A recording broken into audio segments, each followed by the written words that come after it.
Hello বন্ধুরা, শৈলাস বং কিচেনে তোমাদের সবাইকে স্বাগত। আজকে আমি তোমাদের সাথে ভেটকি মাছ আর মূলো দিয়ে একটা রেসিপি শেয়ার করছি। এর আগে আমি কাতলা মাছ দিয়ে শেয়ার করেছিলাম মূলো দিয়ে, আজকে ভেটকি মাছ দিয়ে করে দেখাবো। খুব সহজেই হয়ে যায়। এখানে আমি 6টা ভেটকি মাছ নিয়েছি, ভালো করে ধুয়ে নুন হলুদ মাখিয়ে নিচ্ছি। মাখিয়ে নেওয়ার পরে এবার আমি একটা কড়াই বসিয়েছি। কড়াইয়ের মধ্যে যে তেলটা গরম হয়ে গেছে, এবার একটু সামান্য নুন দিয়ে দিয়েছি। আমি তেলটাকে ভালো করে মাখিয়ে নিচ্ছি আমি কড়াইতে। এবার আমি মাছগুলো ছেড়ে দিলাম তেলের মধ্যে।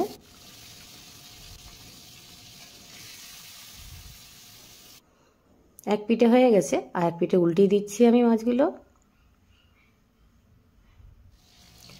দেখো আমাদের মাছ ভাজা পুরো রেডি। এবার আমি একটা বাটি নিয়ে নেব। বাটির মধ্যে 1 চামচ আদা বাটা, হাফ চামচ দিয়ে দিলাম ধনে গুঁড়ো, হাফ চামচ জিরের গুঁড়ো, 1 চামচ লাল লঙ্কার গুঁড়ো আর 1 চামচ হলুদ গুঁড়ো দিয়ে একটু জল দিয়ে আমি একটা মশলা রেডি করে নিচ্ছি।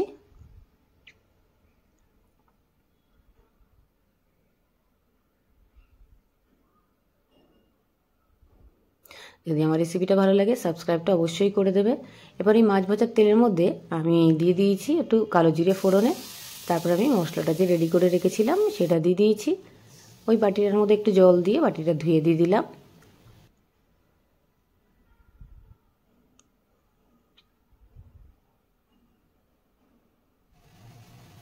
এবার আমি একটা টমেটো কেটে রেখেছিলাম 4 ফালি করে, সেটা দিয়ে দিয়েছি।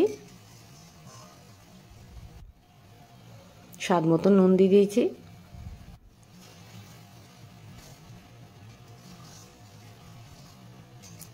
এত সহজে এই রেসিপিটা রেডি করা যে কেউ বানিয়ে খেতে পারো তোমরা।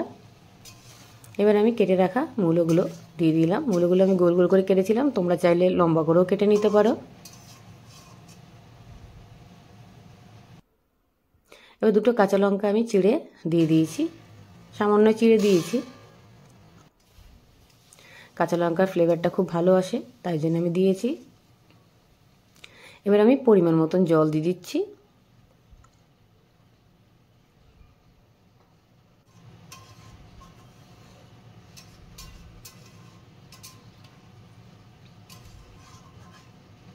এই সিজনে তো মূলোটা খুব ভালো পাওয়া যায়, তাই জন্য আমি মূলো রেসিপিটা আমার খুব ভালো লাগে। যে কোনো মাছ দিয়ে আমি মূলোটা আমার খুব পছন্দ, তাই আমি মূলো দিয়েই তোমাদেরকে রেডি করে দেখাচ্ছি। মাছগুলো দিয়ে দিলাম সাজিয়ে।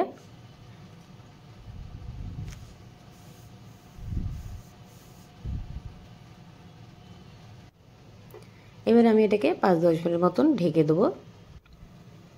দেখো কি সুন্দরভাবে ফুটতে শুরু করে দিয়েছে। আমাদের ভেটকি মাছের ঝোল মূলো দিয়ে প্রায় রেডি হয়ে গেছে। দেখি মূলোগুলো সেদ্ধ হয়ে গেছে, খুব সুন্দর সেদ্ধ হয়েছে মূলোগুলো।